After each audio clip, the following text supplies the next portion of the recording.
नमस्कार मित्रों। आज सीधू ने सट में हमारे साथ चंडीगढ़ से वरिष्ठ संपादक और बेबाक बात करने वाले अजय शुक्ल जी जुड़े हैं। अजय जी, आपका सीधू ने सट में स्वागत है। वैसे कल पश्चिम बंगाल में 142 सीटों पर मतदान होना है। ये दूसरे फेज का मतदान होगा और कुल मिलाकर के 294 सीट्स का मतदान खत्म हो जाएगा और 4 मई को वहां पर मतगणना होगा और सरकार किसकी बनती है ये तय हो जाएगा। क्योंकि पिछले 3 बार ममता दीदी वहां मुख्यमंत्री बनी, तृणमूल कांग्रेस सत्ता में आई और अब ये न केन प्रकारेण भारतीय जनता पार्टी पश्चिम बंगाल में अपनी सरकार स्थापित करना चाहती है।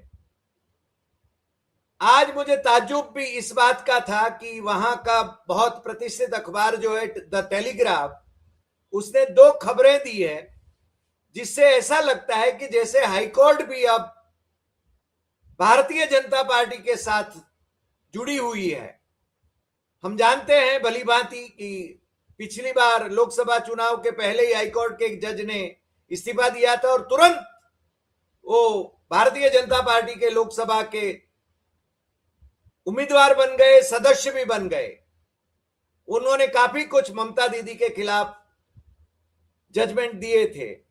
आज हाईकोर्ट ने जो बीएसएफ को लैंड देने में क्यों देरी हो रही है, ये राज्य सरकार को सवाल किया है। वो बहुत बड़े अंदाज में वहां प्रस्तुत किया है। और दूसरा जो है वो आप भली भांति जानते होंगे, वो आईपीएस अधिकारी को, क्योंकि वो यूपी का है, उसका नाम है अजय पाल शर्मा, जो एनकाउंटर स्पेशलिस्ट कहा जाता है, उसको वहां तैनात किया है। उसको रोकने के लिए भी हाईकोर्ट में एक याचिका दायर की गई थी, तो उसको हाईकोर्ट ने नामंजूर कर दी है। 1500 ऐसे तत्वों को गिरफ्तार किया है जो गड़बड़ियां फैला सकते हैं। और ममता के भाई ने खुद, कार्तिक बनर्जी ने खुद ये कहा है कि भवानीपुर, जो कि ममता दीदी और शुवेंदु अधिकारी भाजपा के, उनके ही पहले खासम खास थे और फिर भाजपा में ज्वाइन हुए। पिछली बार उनको ममता दीदी को हराया था उन्होंने दूसरे कॉन्स्टिट्यूएंसी से, फिर ममता दीदी को यहां से चुनाव लड़ना हुआ, तो वो तो पिछली बार जीती थी, मगर अब कार्तिक कहते हैं कि कुछ कह नहीं सकते। तो ये माहौल है ऐसा। अब आपको क्या लगता है कि पश्चिम बंगाल में इस चुनाव पर दुनिया भर की नजर टिकी हुई है और एसआईआर में लाखों लोगों के नाम, मतदाताओं के नाम काटे गए हैं और सुप्रीम कोर्ट भी जैसे कि चुनाव आयोग के पक्षधर हों इस प्रकार से, क्योंकि लाखों मतदाताओं की अपील अभी वहां पर पेंडिंग है, उसके बावजूद सुप्रीम कोर्ट ने कहा कि वो अगली बार देंगे। अजीब बात है।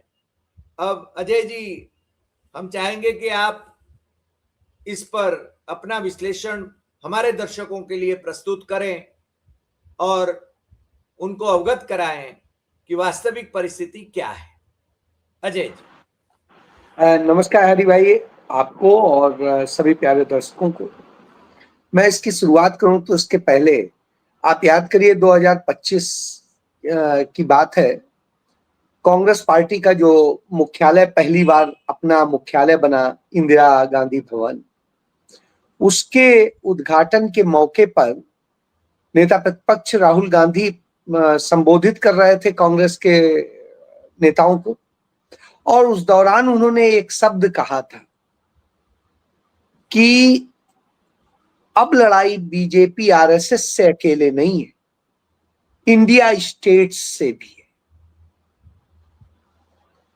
याद करिए वो, और उसको लेके फिर उनके खिलाफ एफआईआर दर्ज कर ली गई, मुकदमे कर दिए गए। एक तो ऐसा अजीब मुकदमा दर्ज किया गया था बिहार में कि मैं अपनी भैंस को दूह रहा था, मैंने जैसे ही सुना भैंस को दूते वक्त उन्होंने कैसे सुन लिया मुझे नहीं समझ में आता है कि मैंने सुना तो मेरी हाथ से वो दूध की बाल्टी गिर गई, जिससे मेरा 300 रुपए का दूध गिर गया। तो उसके और वो सब लेकर के उन्होंने मुकदमा किया था कि साहब राहुल गांधी के कारण मेरे 300 रुपए के दूध का नुकसान हो गया और बड़ा तकलीफ में आ गए थे।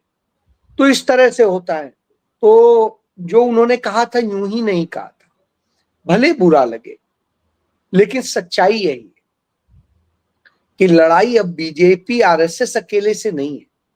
आप इस समय जब गुजरात में आप बात कर रहे हैं, वहां नगर निकाय के चुनाव हुए हैं, लोकल बॉडीज के, और इन इलेक्शन में आपने खुद अपने गुजरात में देखा कि कैसे विपक्ष के जो उम्मीदवार थे, कांग्रेस के उम्मीदवार थे, उन सबको धमकाया गया, डराया गया, जाने क्या क्या किया गया, और किसी से नामांकन वापस कराया गया, किसी का निरस्त कर दिया गया, और सब कुछ पुलिस और प्रशासन सबके सामने हो रहा था, और सब कुछ सामने हो रहा था और कोई कुछ नहीं बोल रहा।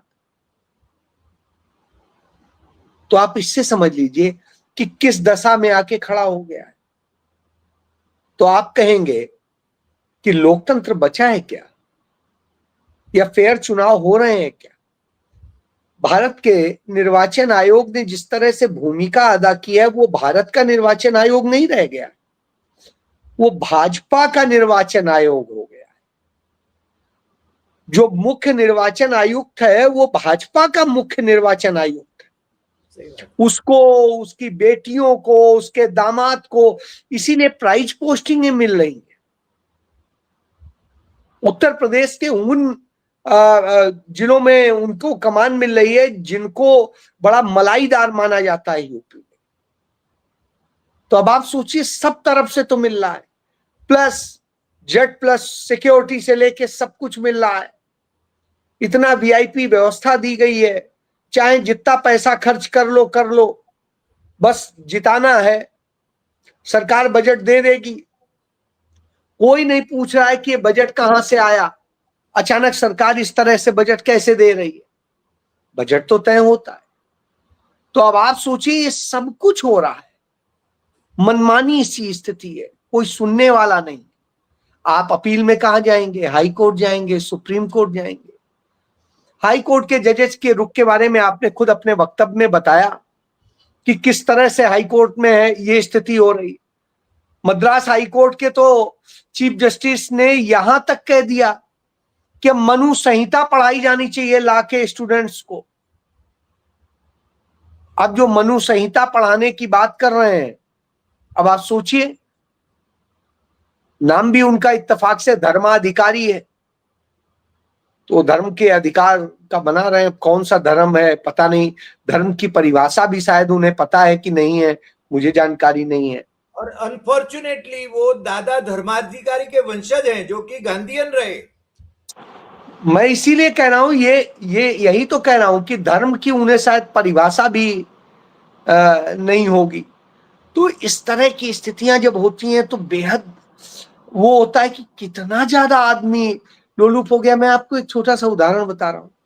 जालंधर में एक बहुत पढ़े लिखे बड़े विद्वान व्यक्ति हैं, सीनियर ऑफिशियल रहे हैं। उनका एक दिन फोन आया, उन्होंने कहा, अजय जी मैं अपने बेटे के पास ऐसे ऐसे आया हूं, बेटा मेरा इस तरीके सवाल करता है, तो इसका क्या है? तो मैंने उन्हें सारे जवाब बताए।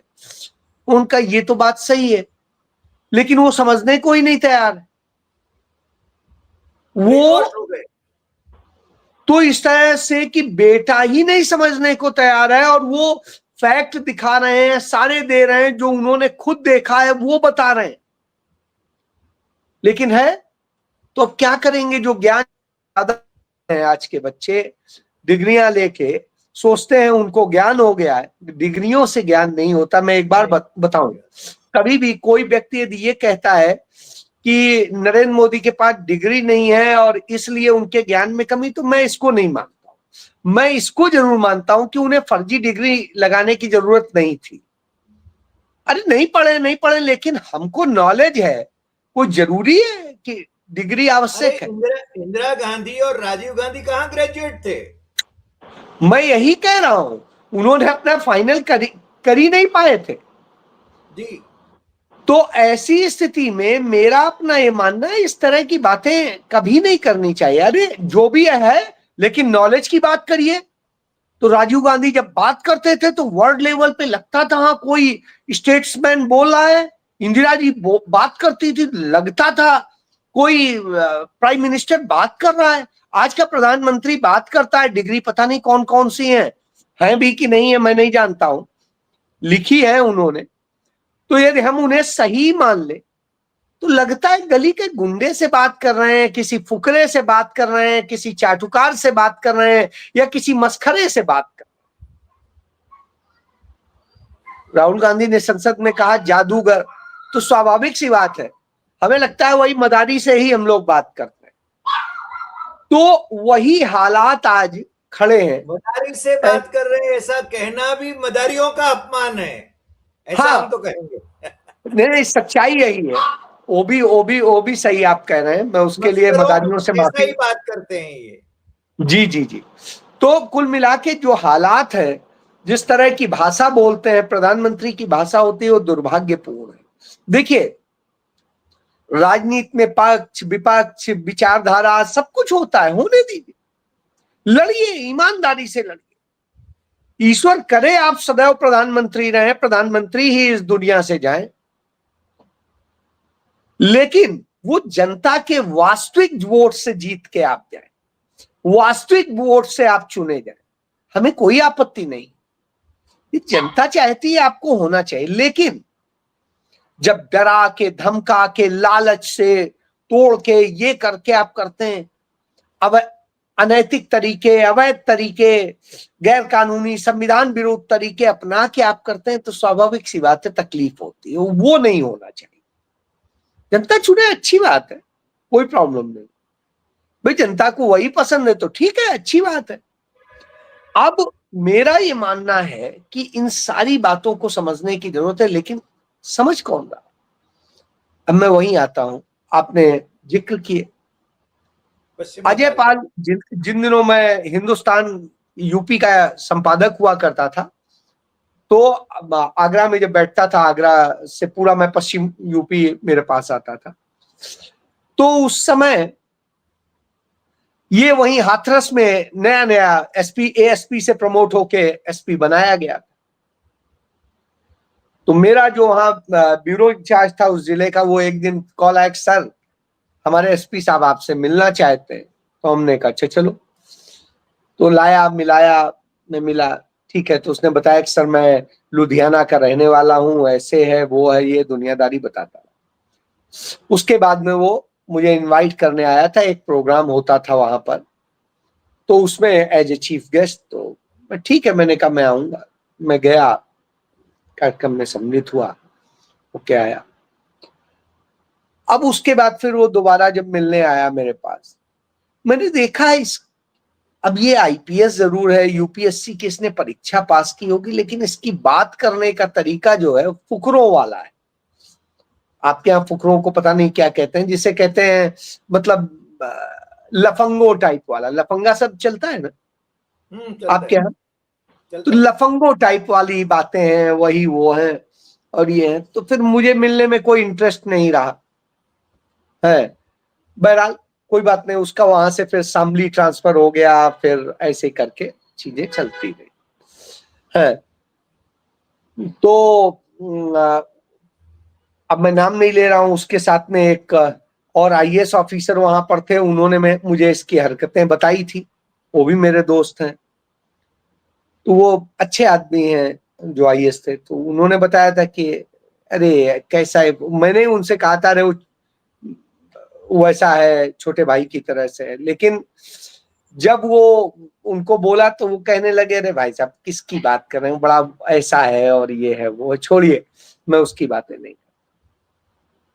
तो मैं ये बता रहा हूं, इस तरह के लोग, फिर बहरहाल पकड़ा गया, रिश्वत लेते पकड़ा गया, सस्पेंड हुआ, सारी बातें आई, सारा इसका ऑडियो वीडियो सब लीक हुआ, सारे आए।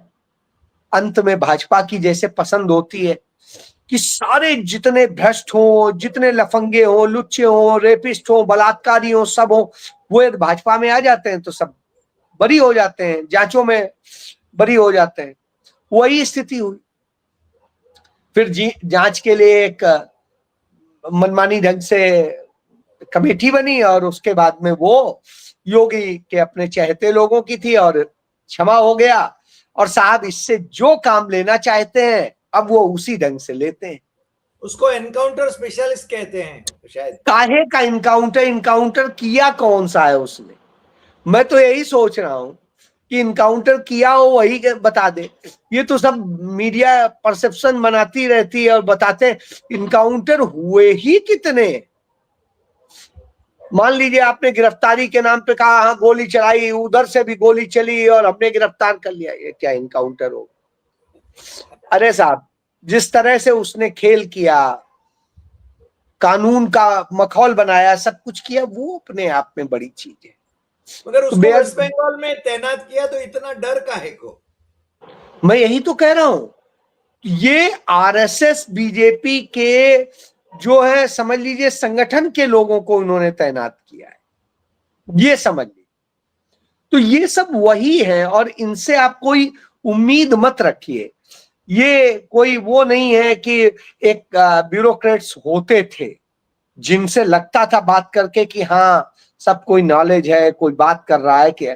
ये सब इस तरह के हैं कि बस परीक्षा पास हुए, कैसे हुए भगवान जाने, लेकिन नॉलेज का भारी अभाव है और बहुत सारी समस्याएं हैं। तो वही है स्थिति।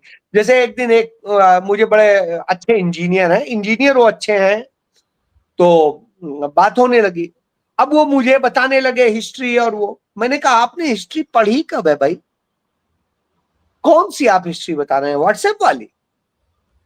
और फिर मैंने मैंने कहा आप इंजीनियरिंग की बात करते तो मैं आपसे सवाल नहीं करता, मुझसे आप इंजीनियरिंग की बात करेंगे तो मैं नहीं बोल पाऊंगा, मैं तो उस पर जनरल बात ही कर पाऊंगा।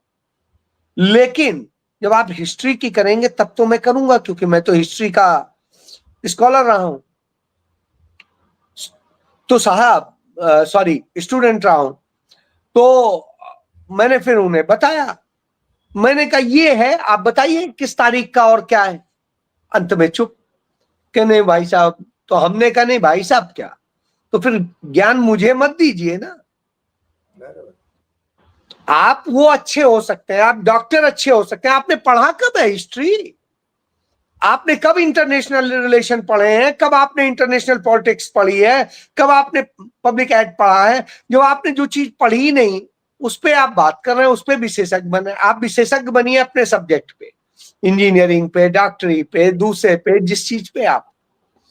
तो आईएएस अफसर से तो उम्मीद करते थे, आईपीएस अफसर से कि वो सिविल सर्विसेज की तैयारी करता है तो सारी चीजें पढ़ता है, जनरल स्टडीज पढ़ता है। लेकिन आज की डेट में आप मिलिएगा नई नई जो आ रहे हैं ऑफिसर्स, ज्ञान ही नहीं है। कौन सा जनरल स्टडी पढ़े हैं, खुद देख के शर्मनाक लगता है। जी। तो कहे क्या आप बताइए ना, धर्माधिकारी तो लॉ पढ़े हैं ना, इसके बाद इस तरह की बात करते हैं तो खुद लगता है कि आप बताइए किस तरह के लोग हैं। ये अपने आप में बेहद शर्मनाक स्थिति है और यही देश का दुर्भाग्य है, मैं समझूंगा। थोड़ा जी वेस्ट बंगाल पर आ जाएं हम। जी हाँ जी। क्या होना है? मैं देखिए एक चीज जान लीजिए, वहां मोदी आए, ममता आए, कोई फर्क नहीं पड़ना है। मोदी भी आ जाएंगे तो कोई फर्क नहीं पड़ेगा, ममता आ जाएंगी तो भी कोई फर्क नहीं पड़ेगा। ये मैं आपको बड़ी ईमानदारी से बताऊं, उसके पहले वामपंथी थे तब भी थोड़ा सा फर्क था।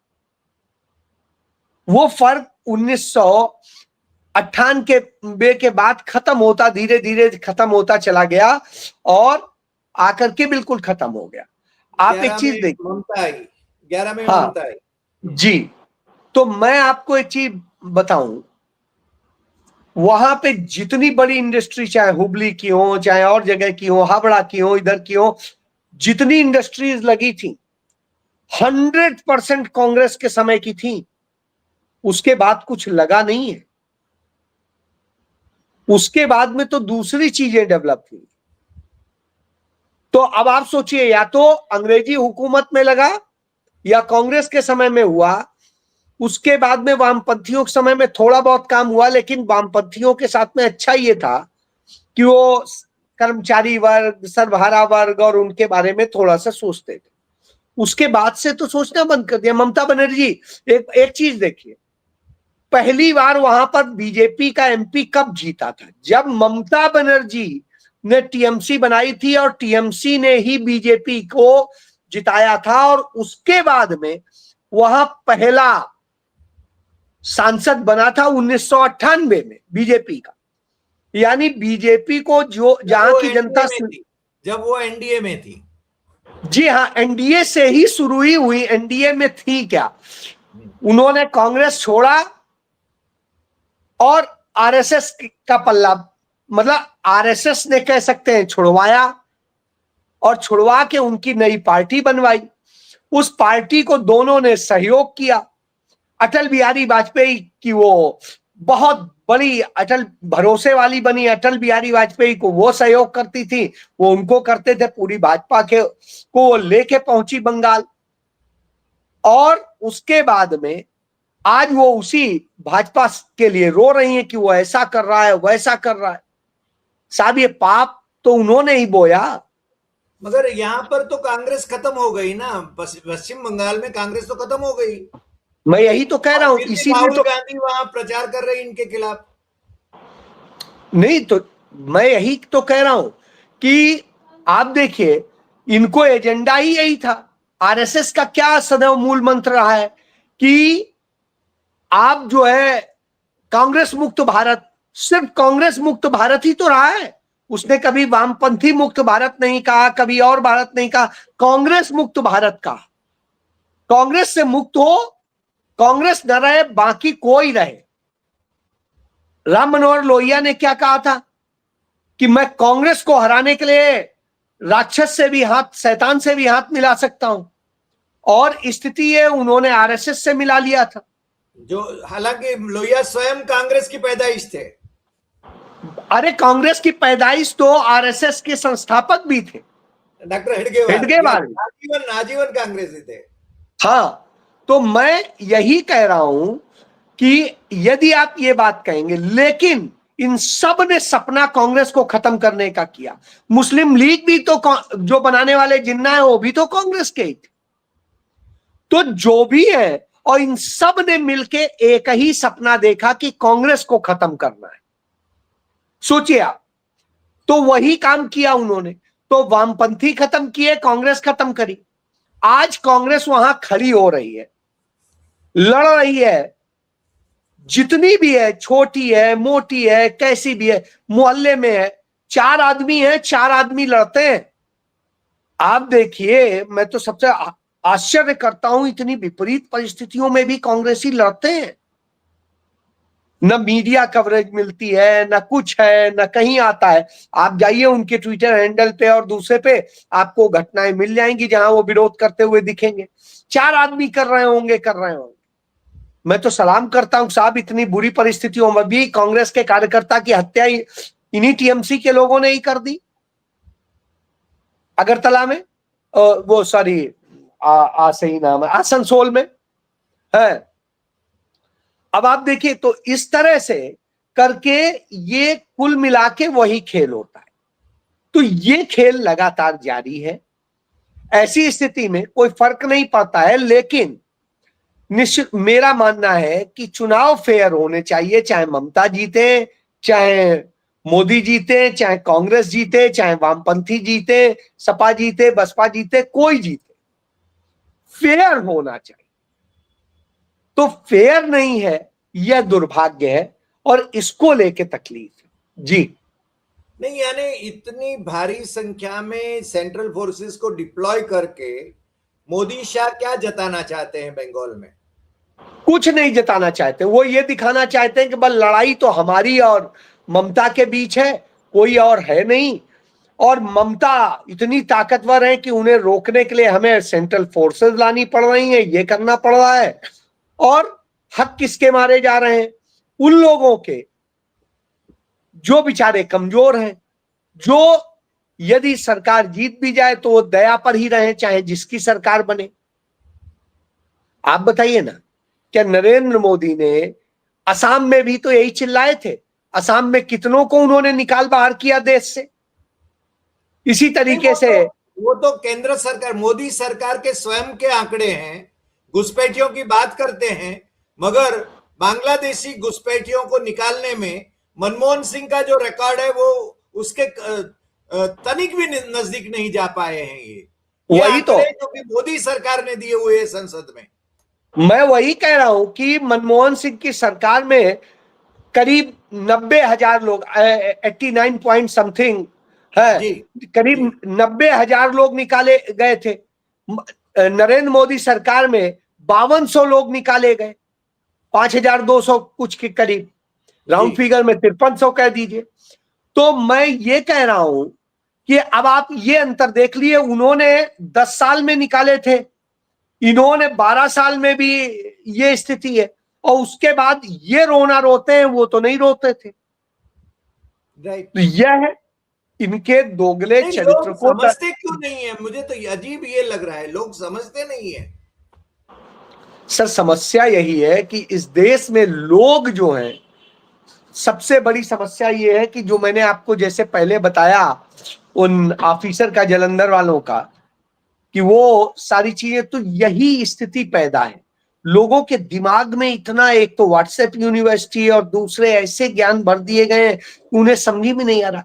आप एक, हमारे यहाँ एक बहुत अच्छी चीज तुलसीदास जी ने रामचरितमानस में लिखी है, और उसका जो हिंदी अनुवाद है मैं बता देता हूं कि हे ईश्वर मुझे पात्रता दीजिए। वो पात्रता मांगते, वो नहीं मांगते। क्यों?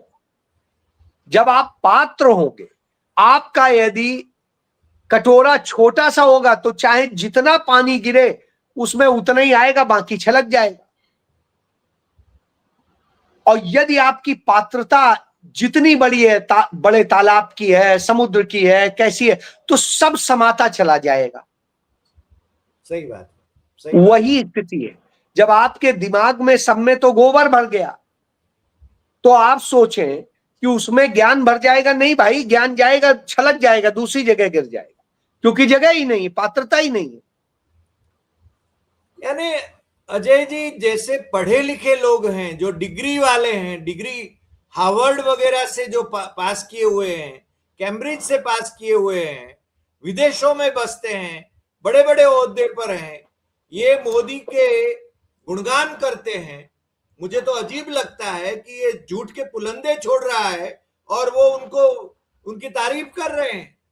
अब ज्ञान का तो ये देख लीजिए, वो गया क्या कहते हैं आदित्यनाथ, और वहां जाके क्या कहता है, तुम मुझे खून दो मैं तुम्हें आजादी दूंगा। यह नारा स्वामी विवेकानंद ने दिया था। अरे भाई, ये नारा स्वामी विवेकानंद ने नहीं, उन्होंने दिया था। ऐसे ही नरेंद्र मोदी नेताजी का जाते था, हैं नेताजी का तो था। और उसने, विवेकानंद ने शिकागो में ये कहा, उसने कहा था, ये योगी ये बकवास कर रहा था कि गर्व से कहो हम हिंदू हैं। कहीं भी विवेकानंद ने कभी नहीं शिकागो कहा, भाषण कभी में नहीं ये नहीं कहा। कहा। मैं यही तो कह रहा हूं, उन्होंने ये कहा था, मैं उस देश से आता हूं, उस धर्म से आता हूं जिसमें इतनी सहिष्णुता है कि दुनिया भर के सताए लोगों को हम अपने साथ जो वो करते हैं। जी अब आप जी एक चीज देखिए, वो तो इतनी महानता की बात कर रहे थे, ये उन्हें तुच्छ बना देते हैं। उसके बाद दूसरा देखिए, इसी तरीके से वो टैगोर के बारे में गलत बोलते हैं नरेंद्र मोदी, इसी तरीके से उनके दूसरे नेता कुछ भी बोलते हैं। तो अब साहब, इन लोगों का जब ये ज्ञान है तो उस पर क्या कहा जाए, और उस पर टिप्पणी करके मुझे लगता है वक्त बर्बाद करना है। लेकिन एक बात सत्य है, ये संवैधानिक लोकतंत्र है, लोकतंत्र रहना चाहिए, संस्थाएं रहनी चाहिए, संवैधानिक संस्थाएं रहनी चाहिए, देश बचना चाहिए, उसके लिए जरूर दर्द है। लेकिन बाकी कौन जीते कौन हारे ये तो जनता की मर्जी है, कोई बात नहीं। लेकिन फेयर हो तब तो ना, जब फेयर नहीं होता है तो आप क्या कहेंगे? लेकिन मैं सही है। ये समझता हूं कि पश्चिम बंगाल में ममता बनर्जी जीत के करीब है, और संभव है वो जीते। जी अजय जी, आज आप हमारे साथ जुड़े और खुलकर बातें करी, यानी लोगों को समझाने की भी कोशिश करी कि तथ्यों के आधार पर उनको क्या ध्यान रखना चाहिए, और व्हाट्सएप यूनिवर्सिटी सही बात नहीं बताती है, ये बात भी आपने कहा। और आपने राहुल गांधी को भी कोट किया, जिस प्रकार से उन्होंने कहा था कि हम केवल भाजपा आरएसएस से नहीं लड़ रहे हैं, स्टेट से लड़ रहे हैं। मेरे ख्याल से सुप्रीम कोर्ट हो या हाई कोर्ट हो, इलेक्शन कमीशन हो या पूरा प्रशासन हो, ये सब मेरे ख्याल से वर्तमान शासकों से मिली भगत हो। इस प्रकार का माहौल जब बना है, आपने ठीक ही कहा कि इलेक्शन फेयर हो, जीते कोई भी, हमें कोई एतराज नहीं है, लोकतंत्र बचना चाहिए। आप आज हमारे साथ जुड़े, इसके लिए आपका बहुत बहुत शुक्रिया, और फिर मिलते हैं नए एपिसोड में नए विषय के साथ। नमस्कार।